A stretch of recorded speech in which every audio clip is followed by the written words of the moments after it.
ಒಂದು ಪಟ್ಟಣದಲ್ಲಿ ಆಗಲೇ ಬಿರು ಬೇಸಿಗೆ ಶುರುವಾಗಿರುತ್ತದೆ. ಸೂರ್ಯ ತನ್ನ ಪ್ರತಾಪವನ್ನು 10ರಷ್ಟು ಹೆಚ್ಚಿಸಿರುತ್ತಾನೆ. ನಗರದಲ್ಲಿರುವ ಕಾಂಕ್ರೀಟ್ ಭವನಗಳ ಮಧ್ಯೆ ಬಿಸಿ ಗಾಳಿಯು ಬೀಸುತ್ತಾ ಗಾಳಿ ಕೂಡ ಬೆಂಕಿ ಕೆಂಡದ ಹಾಗೆ ಬದಲಾಗಿರುತ್ತದೆ. ಅನಾಮಿಕಾ ನಗರದಲ್ಲಿಯೇ ಹುಟ್ಟಿ ಎಸಿ ರೂಮಿನಲ್ಲಿಯೇ ಬೆಳೆದಿದ್ದರಿಂದ ಆಕೆಗೆ ಈ ಬಿಸಿಲು ಅಂದರೆ ಪ್ರಾಣ ಸಂಕಟವಾಗಿ ಬದಲಾಗಿರುತ್ತದೆ. ನಿರಂತರವಾಗಿ ಎಸಿ ರೂಮಿನಲ್ಲೇ ಇರುವ ಅವಳಿಗೆ ಫ್ಯಾನ್ ಗಾಳಿ ಕೂಡ ಬಿಸಿ ಅನಿಸ್ತಾ ಇರುತ್ತದೆ. ಅನಾಮಿಕಳ ಗಂಡ ರಮೇಶ್ ಕೂಡ ಒಬ್ಬ ಸಾಫ್ಟ್ವೇರ್ ಕಂಪನಿಯಲ್ಲಿ ಜವಾಬ್ದಾರಿಯುತ ಪದವಿಯಲ್ಲಿರುತ್ತಾನೆ. ಹಾಗಿರುವಾಗ ಊರಲ್ಲಿರುವ ರಮೇಶನ ತಂದೆ ತಾಯಿ ಶಾರದಾ ಪ್ರಸಾದರು ಆವಾಗಿನಿಂದ ಆವಾಗ ಫೋನ್ ಮಾಡುತ್ತಾ ಮಗ ಸೊಸೆಯರನ್ನು ಬಾ ಅಂತ ಕೋರ್ಕೋತಾ ಇರ್ತಾರೆ. ಮುಖ್ಯವಾಗಿ ಈ ಬೇಸಿಗೆ ರಜೆಯಲ್ಲಿ ಅವರು ತಮ್ಮ ಹತ್ತಿರವಿದ್ದರೆ ಚೆನ್ನಾಗಿರುತ್ತದೆ ಎಂದು ಶಾರದಾ ಆಸೆ ಪಡುತ್ತಾಳೆ. ಅಮ್ಮ ಅನಾಮಿಕಾ, ಹೇಗಿದೆಯಮ್ಮ ತಾಯಿ? ಬಹಳ ದಿನವಾಯ್ತಮ್ಮ ನಿಮ್ಮನ್ನ ನೋಡಿ. ರಮೇಶು ಬಹಳ ಬ್ಯುಸಿಯಾಗಿರ್ತಾನೆ ಅಂತ ಗೊತ್ತು ಹೊರತು ನಿಮ್ಮ ಮಾವಯ್ಯ ಕೂಡ ದಿನವೂ ಬಾಗ್ಲ ಹತ್ರ ಕೂತ್ಕೊಂಡು ನಿಮ್ಮ ಬಗ್ಗೆ ಕೇಳ್ತಾ ಇರ್ತಾನೆ. ಈ ಬಿಸಿಲಿಗೇನೋ ಸಿಟಿಯಲ್ಲಿ ಆ ರೂಮಿನ ಒಳಗೆ ಇರೋದಕ್ಕಿಂತ ನಮ್ಮೂರಿನಲ್ಲಿ ತೋಟಗಳು ಮರಗಳಿರುತ್ತಲ್ಲಮ್ಮ, ಇಲ್ಲಿ ಬಂದ್ರೆ ಮನಸ್ಸಿಗೆ ಹಾಯಾಗಿರುತ್ತೆ, ಮನಸ್ಸಿಗೆ ತಣ್ಣಗಿರುತ್ತೆ. ಒಂದು 10 ದಿನ ಕೆಲಸವೆಲ್ಲ ಪಕ್ಕಕ್ಕಿಟ್ಟು ಇಲ್ಲೇ ಇರೋ ಹಾಗೆ ಮಾರಮ್ಮ. ನಿನಗಾಗಿ ಅಂತ ಸ್ಪೆಷಲ್ ಆಗಿ ಮಾವಿನ ಹಣ್ಣು ಕೂಡ ಕೊಯ್ದಿಟ್ಟಿದ್ದೀನಿ. ಅಬ್ಬೋ ಅತ್ತೆ, ನಿಮ್ಮ ಪ್ರೇಮಕ್ಕೆ ಧನ್ಯವಾದ. ಆದ್ರೆ ನಿಜಕ್ಕೂ ಸಿಟಿಯಲ್ಲಿ ಪರಿಸ್ಥಿತಿ ಕೇಳಬೇಡಿ. ಬೆಳಿಗ್ಗೆ 10 ದಾಟಿತು ಅಂದ್ರೆ ಸಾಕು, ಕಿಟಕಿ ತೆಗೆದ್ರು ಬೆಂಕಿ ಒಳಗಡೆ ಬರ್ತಾ ಇರೋ ಹಾಗನ್ಸುತ್ತೆ. ಹೊರಗಡೆ ಕಾಲಿಡ್ಬೇಕು ಅಂತಂದ್ರೆ ಚರ್ಮ ಸುಟ್ಟೋಗುತ್ತೆ. ಮನೆಯಲ್ಲಿ 24 ಗಂಟೆ 2 ಎಸಿಗಳನ್ನ ಆನ್ ಅಲ್ಲೇ ಇಡ್ತಾ ಇದ್ದೀವಿ. ಆದ್ರೂ ಸರಿ ಆ ಬಿಸಿ ಕಡಿಮೆ ಆಗ್ತಿಲ್ಲ. ಅಂಥದ್ದು ಈಗ ಊರಿಗೆ ಬರೋದು ಅಂದ್ರೆ ನಿಜಕ್ಕೂ ನನ್ನಿಂದ ಆಗುತ್ತೋ ಇಲ್ವೋ ಅಂತ ಭಯವಾಗ್ತಾ ಇದೆ.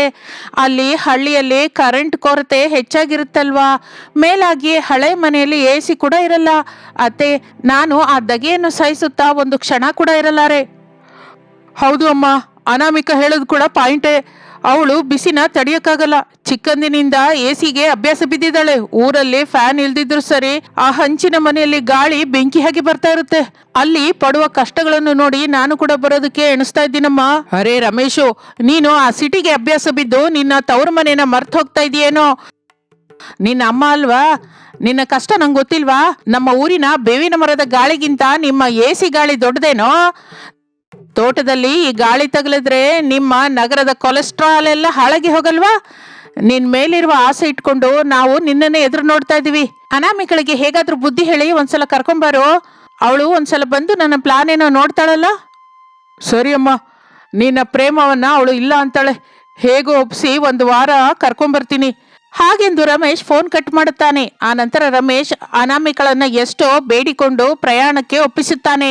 ಹಾಗೆ ಅಂದುಕೊಳ್ಳುತ್ತಾ ಇರುವಾಗ ಕಾರಿನಲ್ಲಿ ಎಸಿ 16 ಡಿಗ್ರಿ ಇಟ್ಟು ಹಳ್ಳಿಯನ್ನು ಸೇರಿಕೊಳ್ಳುತ್ತಾರೆ. ಕಾರು ಡೋರ್ ತೆಗೆದು ಹೊರಗಡೆ ಕಾಲಿಡುತ್ತಲೇ ಒಂದೇ ಸಲಕ್ಕೆ ತಗುಲಿದ ಆ ಬಿಸಿ ಗಾಳಿಗೆ ಅನಾಮಿಕಳ ಮುಖ ಬಾಡಿ ಹೋಗುತ್ತದೆ. ಕಾಲೆತ್ತಿ ಕಾಲಿಡುವುದಕ್ಕೆ ಕೂಡ ಆಕೆಗೆ ನೀರಸವಾಗುತ್ತದೆ. ಮೈಯೆಲ್ಲ ಬೆವರು ಹಿಡಿದಿದ್ದರಿಂದ ಆಕೆಗೆ ಬೇಸರ ನೆತ್ತಿಗೆ ಹತ್ತಿ ಹೋಗಿರುತ್ತದೆ. ಮನೆಯಲ್ಲಿ ಕಾಲಿಡುತ್ತಲೇ ಹಳೆ ಗಾಡಿಯಿಂದ ಬರ್ತಾ ಇರುವ ಬಿಸಿ ಗಾಳಿ ಆಕೆಗೆ ಉಸಿರು ಕಟ್ಟಿಸುವ ಹಾಗೆ ಆಗುತ್ತದೆ. ಬನ್ನಿಯಪ್ಪ, ಬನ್ನಿ ಬನ್ನಿ. ಏನಮ್ಮ ಅನಾಮಿಕಾ, ಪ್ರಯಾಣ ಚೆನ್ನಾಗಿ ನಡೀತಾ? ಕಾರಲ್ಲಿ ಎಸಿ ಇರುತ್ತೆ, ಆದ್ರಿಂದ ಸುಸ್ತೋ ಅಷ್ಟು ಗೊತ್ತಾಗಲ್ಲ. ಆದ್ರೆ ಹೊರಗಡೆ ಬಿಸಿಲು ಮಾತ್ರ ಮಾಮೂಲಾಗಿಲ್ಲ. ಒಳಗೆ ಹೋಗಿ ಸ್ವಲ್ಪ ತಣ್ಣನೆ ಮಡಿಕೆ ಮಜ್ಜಿಗೆ ಕುಡಿದು ಹಾಯಾಗಿರಿ. ನಿಮಗಾಗಿ ಬೆಣ್ಣೆ ತೆಗೆದ ಒಳ್ಳೆ ಮಜ್ಜಿಗೆ ರೆಡಿಯಾಗಿದೆ. ಮಾವಯ್ಯ, ಕಾರಲ್ಲಿ ಇರೋಷ್ಟು ಹೊತ್ತು ಏನೋ ಲೋಕದಲ್ಲಿದ್ದ ಹಾಗಿತ್ತು. ಆದ್ರೆ ಹೊರಗೆ ಬರ್ತಲೇ ನರಕ ಕಾಣಿಸ್ತಾ ಇದೆ. ಈ ಹಂಚಿನ ಮನೆಯಲ್ಲಿ ಫ್ಯಾನ್ ತಿರುಗ್ತಾ ಇದೆ ಹೊರತು ಅದು ಗಾಳಿನೇ ಕೊಡ್ತಾ ಇಲ್ಲ. ಬಿಸಿ ಮುಖದ ಮೇಲೆ ಬೀಸ್ತಾ ಇದೆ ಮಾವಯ್ಯ. ನನಗೇನೋ ನಿಜಕ್ಕೂ ಉಸಿರಾಡ್ತಾ ಇಲ್ಲ. ರಮೇಶ್, ನಾನು ಮೊದಲೇ ಹೇಳಿದ್ನೋ ಇಲ್ವೋ, ಇಲ್ಲಿ ಇರೋದಕ್ಕೆ ನನ್ನಿಂದ ಆಗಲ್ಲ. ತಕ್ಷಣ ಏನೋ ಒಂದು ರೂಮಿನಲ್ಲಿ ಎಸಿನ ಇನ್ಸ್ಟಾಲ್ ಮಾಡಿಬಿಡಿ. ಇಲ್ಲ ಅಂದರೆ ನಾನು ಈ ದಿನವೇ ಸಿಟಿಗೆ ತಿರುಗಿ ಹೊರಟೋಗ್ತೀನಿ. ಅನಾಮಿಕಾ, ಸ್ವಲ್ಪ ಹೊತ್ತು ಸಹನೆಯಿಂದಿರು. ಈಗಲೇ ಅಲ್ವಾ ಕಾಲಿಟ್ಟಿದ್ಯಾ? ಶರೀರ ಈ ಬದಲಾವಣೆಗೆ ಹೊಂದ್ಕೊಳ್ಳೋದಕ್ಕೆ ಸ್ವಲ್ಪ ಸಮಯ ಹಿಡಿಯುತ್ತೆ. ಈ ಹಳ್ಳಿಯಲ್ಲಿ ಆಗಿಂದಾಗ ಎಸಿ ಎಲ್ಲಿ ಸಿಕ್ಕುತ್ತೆ? ಎಲ್ರು ಹೀಗೆ ಇರ್ತಾರಲ್ಲ. ನಮಗಾಗಿ ಇಷ್ಟೆಲ್ಲ ಎದುರು ನೋಡ್ತಾ ಇರೋ ಅಮ್ಮನವ್ರಿಗೆ ದುಃಖ ಕೊಡಬೇಡ. ಎಲ್ರು ಹೇಗಿರ್ತಾರೋ ನನಗೆ ಅನಗತ್ಯ ರಮೇಶ್. ನನ್ನ ಚರ್ಮದ ಮೇಲೆ ಬೆವರು ಹರಿತಾ ಇದೆ, ಗಾಳಿ ಆಡ್ತಾ ಇಲ್ಲ. ಅತ್ತೆ, ಕನಿಷ್ಠ ಕೂಲರ್ ಆದ್ರೂ ಇದೆಯಾ? ಈ ಬಿಸಿ ಗಾಳಿನ ನಾನು ಸಹಿಸಲಾರೆ, ನನ್ನಿಂದಾಗಲ್ಲ. ಮನುಷ್ಯ ಬದುಕೋದಕ್ಕೆ ಗಾಳಿ ಬೇಕು ಹೊರತು ಇಂತಹ ಬಿಸಿಲು ಅಲ್ಲ. ಅಮ್ಮ ಅನಾಮಿಕಾ, ನಿನ್ನ ದುಃಖ ನನ್ನ ಮನಸ್ಸಿಗೆ ತಗುಲ್ತಾ ಇದೆ ತಾಯಿ. ತಣ್ಣನೆ ಗಾಳಿ ಬೇಕು ನಿಂಗೆ, ಅಷ್ಟೇನಾ? ಈ ಶರೀರ ಶಾಂತಿಯಾಗಬೇಕು ಅಷ್ಟೇ ಅಲ್ವಾ ನಿನ್ನ ಆಸೆ? ಈ ಮಧ್ಯಾಹ್ನ ಊಟವಾದ ಮೇಲೆ ನಾನು ಒಂದು ಅದ್ಭುತವಾದ AC ಹತ್ರಕ್ಕೆ ನಿನ್ನ ಕರ್ಕೊಂಡು ಹೋಗ್ತೀನಿ. ಅದು ನಿನ್ನ ಸಿಟಿ AC ಗಿಂತ ಕೂಡ 1000 ಪಟ್ಟು ಚೆನ್ನಾಗಿರುತ್ತೆ. ಮೇಲಾಗಿ ಕರೆಂಟ್ ಕೂಡ ಇರೋದಿಲ್ಲ. ಈ ಊರಲ್ಲಿ AC ಎಲ್ಲಿದೆ ಅತ್ತೆ? ಅದು ಕೂಡ ಕರೆಂಟ್ ಹೋದ್ರೂ ಕೂಡ ಕೆಲಸ ಮಾಡುತ್ತಾ? ನನಗೆ ಸಮಾಧಾನ ಮಾಡೋದಕ್ಕೆ ನೀವೇನೋ ಹೊಸ ಕತೆ ಹೇಳ್ತಾ ಇದ್ದೀರಿ ಅಂತ ನನಗೆ ಅರ್ಥವಾಯ್ತು ಬಿಡಿ. ಹಾಗೆ ಅಂದುಕೊಳ್ಳುತ್ತಾ ಇರುವಾಗ ಮಧ್ಯಾಹ್ನ ಊಟದಲ್ಲಿ ಶಾರದಮ್ಮ ಮಾಡಿದ ಅಡಿಗೆಗಳು ಅನಾಮಿಕಳಿಗೆ ಹಿಡಿಸಿದರು. ಆ ಬಿಸಿಲಿನಿಂದ ಸರಿಯಾಗಿ ತಿನ್ನಲಾರದೆ ಹೋಗುತ್ತಾಳೆ. ಮಧ್ಯಾಹ್ನ 2 ಗಂಟೆಗೆ ಬಿಸಿಲು ತಾರಸ್ತಾಯಿಗೆ ಇರುತ್ತದೆ. ಆಗ ಶಾರದಮ್ಮ ಎಲ್ಲರನ್ನು ಕರೆದು ಮನೆಯ ಹಿಂದ್ಗಡೆ ಇರುವ ತಮ್ಮ ದೊಡ್ಡ ಮಾವಿನ ತೋಟಕ್ಕೆ ಕರ್ಕೊಂಡು ಹೋಗ್ತಾಳೆ. ಅಲ್ಲಿ ಒಂದು 100 ವರ್ಷದ ದೊಡ್ಡ ಬೇವಿನ ಮರ, ಆಲದ ಮರ ದೊಡ್ಡದಾಗಿ ವಿಸ್ತರಿಸಿರುತ್ತದೆ. ತೋಟದ ಸರಿಹದ್ದಿನಲ್ಲಿ ಕಾಲಿಡುತ್ತಲೇ ಒಂದು ತಣ್ಣನೆಯ ಗಾಳಿಯ ತರಂಗ ಅನಾಮಿಕಳನ್ನು ತಗುಲುತ್ತದೆ. ಒಂದೇ ಸಲಕ್ಕೆ ಆಕೆ ಶರೀರದಲ್ಲಿ ಬಿಸಿ ಮಾಯವಾಗಿ ಹೋಗುತ್ತೆ. ಅಬ್ಬಬ್ಬಾ ಅತ್ತೆ, ಇದೇನು ಮಾಯೆ? ಹೊರಗಡೆ ಬಿಸಿಲಿನಲ್ಲಿ ನಿಂತ್ರೆ ಪ್ರಾಣ ಹೋಗೋ ಹಾಗಿದೆ. ಆದರೆ ಈ ತೋಟದೊಳಗೆ ಬರುತ್ತಲೇ ಐಸ್ ಚೂರುಗಳು ನಮ್ಮ ಮೇಲೆ ಬೀಳ್ತಾ ಇರೋ ಹಾಗೆ ಎಷ್ಟು ತಣ್ಣಗಿದೆಯೋ. ಈ ಗಾಳಿ ಎಷ್ಟು ಸ್ವಚ್ಛವಾಗಿ, ಎಷ್ಟು ಹಾಯಾಗಿದೆಯೋ. ನೋಡಿದ್ಯಾ ಅಮ್ಮ, ಇದನ್ನೇ ಪ್ರಾಣವಾಯು AC ಅಂತಾರೆ. ಈ ಮರಗಳ ನೆರಳಿನಲ್ಲಿರುವ ತಂಪು ಕಾಂಕ್ರೀಟ್ ಗೋಡೆಗಳ ಮಧ್ಯೆ ಯಾವತ್ತಿಗೂ ಬರೋದಿಲ್ಲ. ಪ್ರಕೃತಿ ಕೊಡುವ ತಂಪಿನಲ್ಲಿ ಆರೋಗ್ಯ ಇರುತ್ತೆ ಅನಾಮಿಕಾ. ನಾನು ಮಂಚ ಇಲ್ಲೇ ಹಾಕಿದ್ದೀನಿ. ಗಾಳಿಗೆ ಅಲ್ಲಾಡ್ತಾ ಇರುವ ಎಲೆಗಳ ಸರಸರ ಶಬ್ದ ಕೇಳುತ್ತಾ ತಣ್ಣಗೆ ನಿದ್ದೆ ಹೋಗು. ಸಿಟಿಯಲ್ಲಿ AC ರೂಮಿನಲ್ಲಿ ಗಾಳಿ ಶಬ್ದ ವಿಕಾರವಾಗಿರುತ್ತೆ ಹೊರತು ಈ ಮರಗಳ ಗಾಳಿ ನಿನಗೆ ಜೋಗುಳ ಹಾಡುತ್ತೆ. ಹೌದು ಅನಾಮಿಕಾ, ಅಮ್ಮ ಹೇಳಿದ್ದು ಅಕ್ಷರಶಃ ಸತ್ಯ. ಈ ಮರಗಳ ಮಧ್ಯೆ ಆಕ್ಸಿಜನ್ ಹೆಚ್ಚಾಗಿರುತ್ತೆ. ಮೇಲಾಗಿ ಈ ಮರಗಳು ಗಾಳಿಯನ್ನ ಆವಿಯ ರೂಪದಲ್ಲಿ ಬಿಡುತ್ತೆ. ಆದ್ರಿಂದ ಇಲ್ಲಿ ವಾತಾವರಣ ಯಾವಾಗಲೂ ತಣ್ಣಗೆ ಇರುತ್ತೆ. ನಮ್ಮ AC ರೂಮಿನಲ್ಲಿ ಗಾಳಿ ಹೊಗೆಯಾಗಿ ಬದಲಾಗಿ ನಮ್ಮ ಚರ್ಮವನ್ನು ಹಾಳು ಮಾಡುತ್ತೆ. ಆದ್ರೆ ಇಲ್ಲಿ ಗಾಳಿ ನಮ್ಮನ್ನ ಪುನರ್ಜೀವನ ಕೊಡುತ್ತೆ. ನಿಜನೇ ಅತ್ತಿ, ಇಲ್ಲಿ ಮಂಚದ ಮೇಲೆ ಮಲ್ಕೊಂಡ್ರೆ ನಿಜಕ್ಕೂ ಬೆವರೇ ಆಗ್ತಾ ಇಲ್ಲ ಗೊತ್ತಾ? ಏನೋ ತಿಳಿಯದ ಶಬ್ದ ಹಾಯಾಗಿ ಅನಿಸ್ತಾ ಇದೆ. ಇಷ್ಟು ದಿನವೂ ನಾನು AC ಯಂತ್ರಗಳ ಹಿಂದೆ ಓಡದೆ ಹೊರತು ಇಷ್ಟು ಸಹಜವಾದ AC ನನ್ನ ಅತ್ತೆ ಮನೆಯಲ್ಲಿ ಇದೆ ಅಂತ ಗ್ರಹಿಸಲಾರದೆ ಹೋದೆ. ನನಗಿಲ್ಲೇ ತುಂಬಾ ಪ್ರಶಾಂತವಾಗಿದೆ ಅತ್ತೆ. ಹಾಗೆ ಅಂದುಕೊಳ್ಳುತ್ತಾ ಮಧ್ಯಾಹ್ನ ತೋಟದಲ್ಲಿ ಕಳೆದ ಅನಾಮಿಕಂಗೆ ಬಿಸಿಯಿಂದ ಸಂಪೂರ್ಣ ಉಪಶಮನ ಆಗುತ್ತದೆ. ಆದರೆ ಸೂರ್ಯ ಅಸ್ತಮಿಸಿ ಕತ್ತಲಾಗುವ ಹೊತ್ತಿಗೆ ಮತ್ತೆ ಆಕೆಯಲ್ಲಿ ಹಳೆಯ ಆಂದೋಲನ ಶುರುವಾಗುತ್ತದೆ. ರಾತ್ರಿ ವೇಳೆಯಲ್ಲಿ ರೂಮಿನಲ್ಲಿರುವ 4 ಗೋಡೆಗಳು ಹಗಲು ಎಳೆದುಕೊಂಡ ಬಿಸಿಯನ್ನು ರಾತ್ರಿಯೆಲ್ಲ ಬೀಸುತ್ತಾ ಇರುವುದರಿಂದ ಧಗೆ ಹೆಚ್ಚಾಗಿ ಇರುತ್ತದೆ ಎಂದು ಆಕೆಗೆ ಗೊತ್ತು. ಶಾರದಾ ಆಕೆಯ ಮನಸ್ಸಿನಲ್ಲಿರುವ ಭಯನ್ನ ಬಿಡಿಸುತ್ತಾಳೆ. ಈ ಸಲ ರೂಮಿನ ಒಳಗಲ್ಲದೆ ಮತ್ತೊಂದು ಹೆಜ್ಜೆ ಇಟ್ಟು, ಅತ್ತೆ, ಮಧ್ಯಾಹ್ನ ತೋಟದಲ್ಲಿರುವಷ್ಟು ಚೆನ್ನಾಗೇ ಇತ್ತು. ಆದ್ರೆ ಈಗ ರಾತ್ರಿ ಮಲ್ಕೊಳ್ಳೋದಕ್ಕೆ ರೂಮಿನೊಳಗೆ ಹೋದ್ರೆ ಮತ್ತೆ ಗೋಡೆಗಳ ಬಿಸಿ ತಡೀಲಾರೆ. ಹಗಲಿನ ಬಿಸಿಲಿಗೆ ಗೋಡೆಗಳೆಲ್ಲ ಸುಟ್ಟೋಗಿರುತ್ತಲ್ವಾ. ಮತ್ತೆ ರಾತ್ರಿ ಹೊತ್ತು ಫ್ಯಾನ್ ಗಾಳಿ ಕೂಡ ನನಗೆ ಸರಿ ಹೋಗಲ್ಲ ಅತ್ತೆ. ನಿದ್ರೆ ಇಲ್ದಿದ್ರೆ ನನಗೆ ನಾಳೆ ತಲೆನೋವು ಬರುತ್ತೆ. ಅಮ್ಮ ಅನಾಮಿಕಾ, ಈ ಬೇಸಿಗೆಯಲ್ಲಿ ನೀನು ಆ ರೂಮನ್ನ ಮರ್ತೋಗಮ್ಮ. ನಾವು ಈ ರಾತ್ರಿಗೆ ಹೊರಗೆ ಮಲ್ಕೊಳ್ಳೋಣ. ದೊಡ್ಡ ಬೇವಿನ ಮರದ ಕೆಳಗೆ ಮಂಚ ಹಾಕೋಣ. ಮೇಲೆ ಆಕಾಶದಲ್ಲಿ ಬೆಳದಿಂಗಳು ಇರುತ್ತದೆ. ಪಕ್ಕದಲ್ಲಿ ಮಲ್ಲಿಗೆ ಹೂಗಳ ಚಪ್ಪರದಿಂದ ಒಳ್ಳೆ ಸುವಾಸನೆ ಕೂಡ ಬರುತ್ತೆ. ಆ ಮರಗಳ ಗಾಳಿ ರಾತ್ರಿ ಹೊತ್ತಿನಲ್ಲಿ ನಿನಗೆ ಕೊಡುವ ತಂಪಿನ ಮುಂದೆ ನಿನ್ನ AC ಬಹಳ ದೂರ ಅಮ್ಮ. ಒಂದ್ಸಲ ಮಲ್ಕೊಂಡು ನೋಡು. ರಾತ್ರಿ ಹೊತ್ತು ಪ್ರಕೃತಿ ನಮಗೆ ಏನು ಕೊಡುತ್ತೆ ಅಂತ ನಿನಗೆ ಅರ್ಥವಾಗುತ್ತೆ. ಅಮ್ಮ, ಅನಾಮಿಕಾ ಹೊರಗಡೆ ಮಲ್ಕೊಳ್ಳೋದು ಹೊಸದಲ್ವಾ? ಕತ್ತಲಲ್ಲಿ ಹುಳ ಹುಪ್ಪಟಿಗಳು ಬರುತ್ತೆ ಅಂತ ಭಯ ಪಡ್ತಾ ಇದ್ದಾಳೆ. ಅವಳಿಗೆ ಅಭ್ಯಾಸವಿಲ್ವಲ್ಲ. ಭಯ ಏನಕ್ಕಮ್ಮ? ಕೆಳಗಡೆ ಮಲ್ಕೊಳ್ಳಲ್ಲ, ನಾವು ಹೇಗೋ ಮಂಚದಲ್ಲೇ ಮಲ್ಕೋತೀವಿ. ಸುತ್ತಲೂ ಬೇವಿನ ಸೊಪ್ಪು, ಅರಿಶಿಣದ ನೀರು ಚೆಲ್ಲಿದೀನಿ. ಹುಳಗಳು ಕೂಡ ಬರೋದಿಲ್ಲ. ಆ ಬೇವಿನ ಗಿಡ ಕೊಡುವ ಆಕ್ಸಿಜನ್ ನಿನ್ನ ಶ್ವಾಸಕೋಶಕ್ಕೆ ಎಷ್ಟೋ ಒಳ್ಳೇದು. ಆ ತಂಪಿಗೆ ನೀನು ಮೈಮರೆತು ಹೋಗಿ ನಿದ್ರೆ ಹೋಗ್ತೀಯಾ. ಸರಿ ಅತ್ತೆ, ನಿಮ್ಮ ಮೇಲೆ ನಂಬಿಕೆಯಿಂದ ಮಲ್ಕೋತೀನಿ. ನೀವು ನನಗಾಗಿ ಇಷ್ಟು ಜಾಗ್ರತೆ ತಕೊಂಡಾಗ ನಾನು ಕೂಡ ಪ್ರಕೃತಿಯನ್ನ ಈ ಸಲ ಪೂರ್ತಿಯಾಗಿ ಅನುಭವಿಸಬೇಕು ಅಂದ್ಕೊಂಡಿದ್ದೀನಿ. ಹಾಗೆ ಅಂದುಕೊಳ್ಳುತ್ತಾ ಇರುವಾಗ ರಾತ್ರಿ 10 ಗಂಟೆ ಆಗುತ್ತದೆ. ಗಾಳಿ ಮೆಲ್ಲಗೆ ಬೀಸ್ತಾ ಇರುತ್ತದೆ. ಆಕಾಶದಲ್ಲಿ ತುಂಬು ಚಂದಿರ ಹಾಲಿನಂತಹ ಬೆಳದಿಂಗಳನ್ನ ಸುರಿಸುತ್ತಾ ಇರ್ತಾನೆ. ಬೇವಿನ ಗಿಡದಿಂದ ಬರುವ ತಣ್ಣನೆಯ ಗಾಳಿ ಅನಾಮಿಕಳನ್ನು ಮೆಲ್ಲಗೆ ತಾಗುತ್ತಾ ಇರುತ್ತದೆ. ಪಕ್ಕದಲ್ಲಿರುವ ಮಲ್ಲಿಗೆ ತೋಟದಿಂದ ಬರ್ತಾ ಇರುವ ಸುವಾಸನೆ ವಾತಾವರಣವನ್ನು ರಸರಂಗವಾಗಿ ಬದಲಾಯಿಸಿರುತ್ತದೆ. ಅನಾಮಿಕಾ ಆ ಗಾಳಿಯನ್ನು ಅನುಭವಿಸುತ್ತಾ ಒಳಗಡೆಗೆ ನಿದ್ರೆಗೆ ಜಾರುತ್ತಾಳೆ. ಹಾಗೆ ಅನಾಮಿಕಾ ಕಣ್ಣು ತೆಗೆದು ಅರ್ಧರಾತ್ರಿ ವೇಳೆ ರಮೇಶ್ನನ್ನು ಎಬ್ಬಿಸಿ ಎಷ್ಟೋ ಆನಂದದಿಂದ ಹೀಗಂತಾಳೆ, ರಮೇಶ್, ನೀವು ನಿದ್ದೆ ಮಾಡಿದ್ರಾ? ಒಂದು ಸಲ ಎದ್ದು ನೋಡಿ. ಈ ಗಾಳಿಯನ್ನು ನೋಡ್ತಾ ಇದ್ರೆ ನನಗೆ ಆಶ್ಚರ್ಯವಾಗಿದೆ. ಎಸಿಲಿ ಕೂಡ ಇಷ್ಟು ತಂಪು ಯಾವತ್ತೂ ಬರೋದಿಲ್ಲ. ಅದು ಒಂದು ತರದ ಹುಡಿ ಗಾಳಿ. ಇಲ್ಲಿ ನೋಡಿ ಎಷ್ಟು ಹಾಯಾಗಿ ಎಷ್ಟು ಸ್ವಚ್ಛವಾಗಿದೆಯೋ ಅಲ್ವಾ. ನನ್ನ ಮನಸ್ಸೆಲ್ಲ ತಣ್ಣಗಾಗಿ ಹೋಗಿದೆ. ಹೌದು ಅನಾಮಿಕಾ, ಹಳ್ಳಿಯ ಜೀವನದಲ್ಲಿ ಇದೊಂದು ದೊಡ್ಡ ವರ. ನಾವು ಲಕ್ಷ ಕೊಟ್ಟು ಎಸಿ ಕೊಂಡ್ಕೋತೀವಿ, ಕರೆಂಟ್ ಬಿಲ್ ಕಟ್ತೀವಿ, ಆದ್ರೆ ಪ್ರಕೃತಿ ಪ್ರಸಾದಿಸುವ ಈ ತಂಪನ್ನ ಬೆಲೆ ಕೊಟ್ಟು ನಾವು ಕೊಂಡ್ಕೊಳ್ಳಲಾರೆವು. ಇದು ಆರೋಗ್ಯಕರವಾದ ತಂಪು. ಕೇಳಿದ್ಯಮ್ಮ ಅನಾಮಿಕಾ, ಪ್ರಕೃತಿ ನಮಗೆ ಎಲ್ಲವೂ ಉಚಿತವಾಗಿ ಕೊಡುತ್ತೆ ತಾಯಿ. ಆದ್ರೆ ನಾವು ಆಧುನಿಕತೆಯ ಹೆಸರಿನಲ್ಲಿ ಅದನ್ನ ಕಾಪಾಡಿಕೊಳ್ಳದೆ ಗೋಡೆಗಳ ಮಧ್ಯ ಬಂದಿ ಆಗ್ತಾ ಇದೀವಿ. ಈ ಮರದ ಕೆಳಗೆ ಮಲ್ಕೊಂಡ್ರೆ ನಿನಗೆ ಮೈ ನೋವು ಕೂಡ ಬರಲ್ಲಮ್ಮ, ಹಾಯಾಗಿ ನಿದ್ರೆ ಬರುತ್ತೆ. ನಿಜನೇ ಮಾವಯ್ಯ, ಇಷ್ಟು ದಿನವೂ ನಾನು ಎಸಿ ಇಲ್ಲದೆ ಇದ್ರೆ ಪ್ರಾಣ ಹೋಗುತ್ತೆ ಅಂದ್ಕೊಂಡೆ.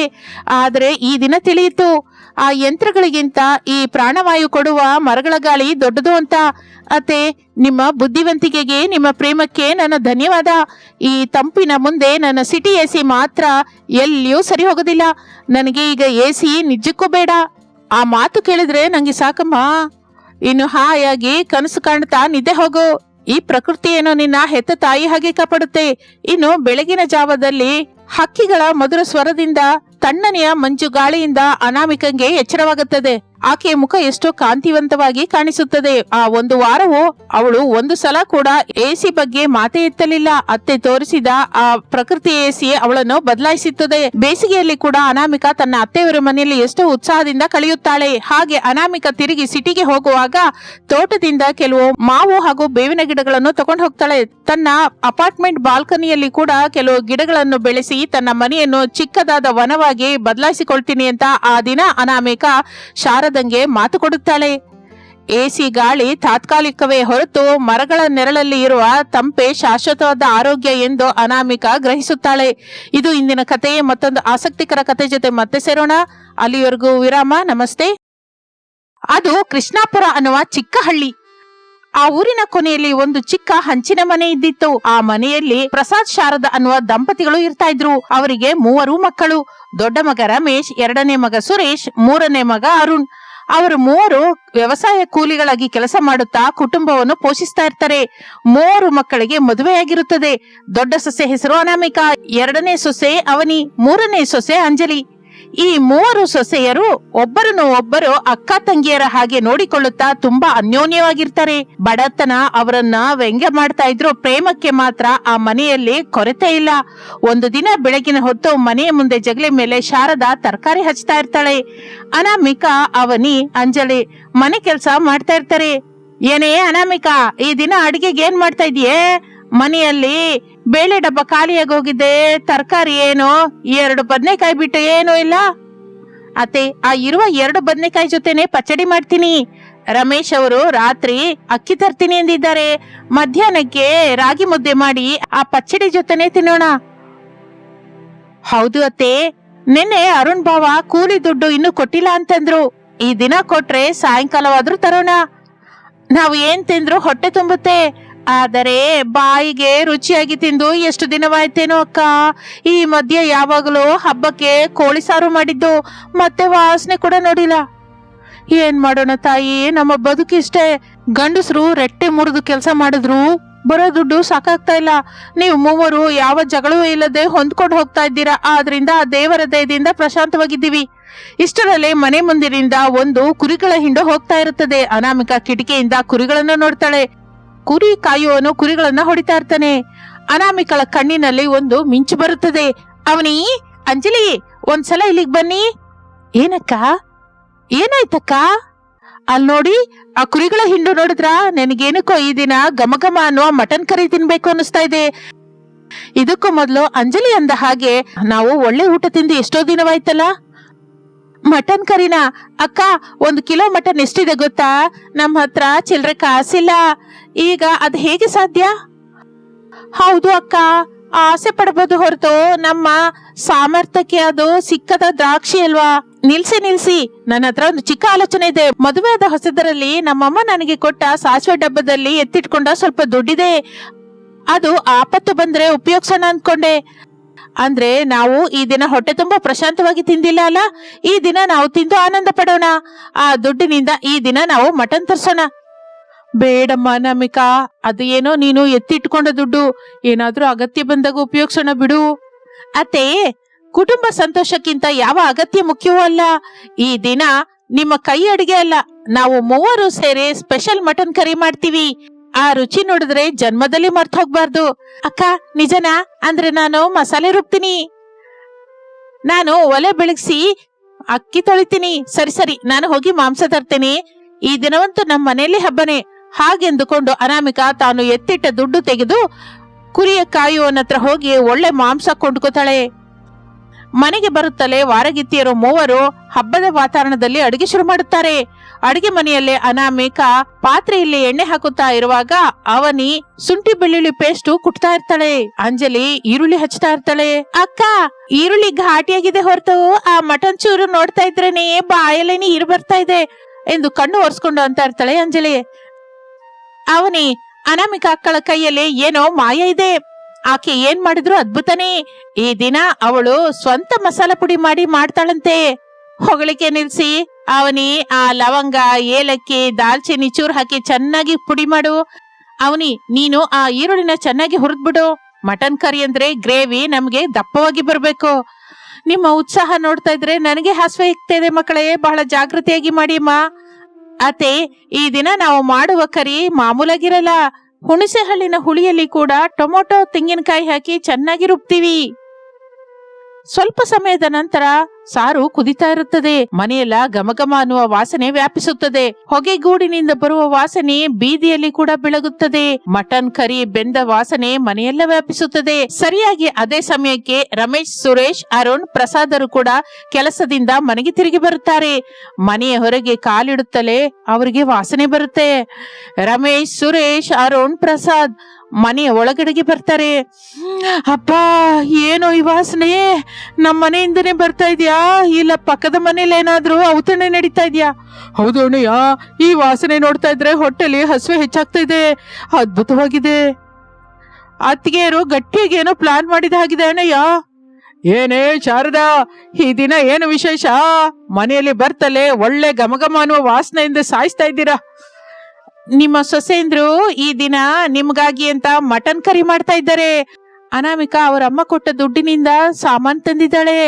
ಹೋಗಿ ಕೈಕಾಲು ತೊಳ್ಕೊಂಡ್ ಬನ್ನಿ, ಬಡಿಸ್ತೀನಿ. ಹಾಗೆ ಅನ್ನುತ್ತಲೇ ಎಲ್ಲರೂ ಆನಂದದಿಂದ ಕೈ ತೊಳೆದುಕೊಂಡು ವರಾಂಡದಲ್ಲಿ ಕುತ್ಕೋತಾರೆ.